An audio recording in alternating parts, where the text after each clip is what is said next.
पाकिस्तान पाकिस्तान पाकिस्तान पाकिस्तान मेरा इनाम पाकिस्तान पाकिस्तान पाकिस्तान पाकिस्तान पाकिस्तान मेरा पैगाम पाकिस्तान पाकिस्तान पाकिस्तान पाकिस्तान पाकिस्तान मोहब्बत अमन है मोहब्बत अमन है और अमन का पैगाम पाकिस्तान मेरा पैगाम पाकिस्तान पाकिस्तान पाकिस्तान पाकिस्तान पाकिस्तान पाकिस्तान पाकिस्तान खुदा की खास रहमत है बुजुर्गों द कर्नल रिटायर रियाज अहमद जान परिहाजगा की द योम दिफा और द सोशल वर्क टीम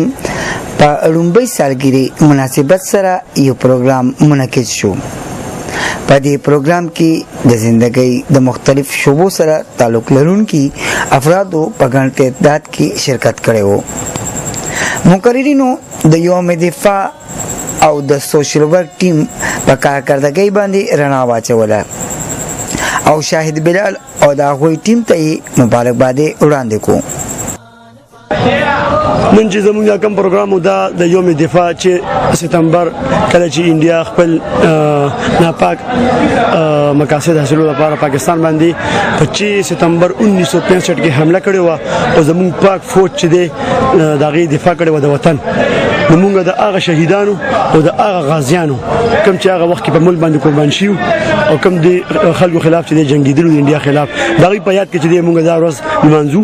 او هر کال چې ستمبر چې پاکستاني قوم خپل عقیدت او جذبې سره د منځي د ځل چې د چمکني سوشل ورک ټیم چې هم پاکستان سره خپل مطلب د مینی پاک آرمی سره والهانه د مینی انداز چې هغه خپلوګو او دا ورځ چې موږ ول منځله تاسو ته پته ده چې په تیر کال چې ستمبر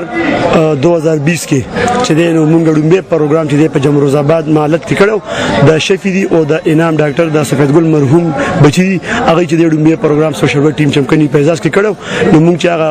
تاریخ وکړو موږ چې د ځل موږ دا ورځ چې د یوم دفاع په تور او د سوشل ورک ټیم سالګری په تور باندې منو کو نن د سوکانو ځوانانو موږ سره چې ډېر مینو کا د سوکانو مشرانو موږ سره مینو کا او زموږ پروګرام چې کامیاب شو زه د چمکني ټي وي او د نور میډیا مرګرو او د سوکانو د ټول ځوانانو مشرانو امزولو الکانو ټولو ډېر مشکور یم ډېر شکریا ډېر مهرباني چمکني ټي وي زنده‌باد سوشل ورک ټیم چمکني پاینده-آباد دغه موږ سره درېونه تنظیمونو چې د سوکانو برخه واغشته تنظیم چمکني ویلفیر ټیم موږ ټول ډېر زیات مشکور یو. زه د سوکانو د خلکو او د سوکانو موزیزینو ډېر شکریا ادا کوم چې دومره په ګڼ تعداد کې دلته په دې پروګرام کې شرکت وکړو. بیا مختلف تنظیمونه هم راغل تنظیم چمکني ویلفیر چمکني او د سوشل ورک چمکني کوم د سوشل ورک ټیم چمکني کسان هم په دې کې په ګڼ تعداد سره راغل. د نور د علاقې د خلک پکې هم شاملو. زه د ټولو ډېر شکریا ادا کوم چې په دومره ګڼ تعداد کې په دې پروګرام کې شامل شو.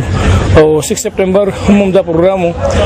6 سپټمبر موږ ته د شهیدانو د غازیانو یاد دلاوي. زه بخپل الحمدلله یو غازی هم او په مختلف محاذونو جنگیدلم په بالتورو کې په سیاسین کې په وزیرستان په محاذي او کدا ډاکوانو خلاف اپریشن په محاذي یا د هندستان خلاف په کشمیر په محاذي ال د ټول جنگیدلم او دا ټول دا مطلب ما نه زیات د دفاع شاته زیات پته وی ولې شي دا زموږ د عوامو دفاع د پاکستان دفاع او د ټول عالم اسلام دفاع چې کوم دي د پاکستان فوج کوي د پاکستان فوج د پاکستان نمبر 1 آرمی ده او دا په دې مختلف ځایونو کې ازمو شو او کتل شو او الحمدلله نمبر 1 پاتې شو. په اخر کې د ملک قوم د سربلندۍ لپاره او د شهداو د بلند درجاتو لپاره اجتماعي دعا وغوښتل شو. نیمه سبحان چمکني ټي وي چمکني.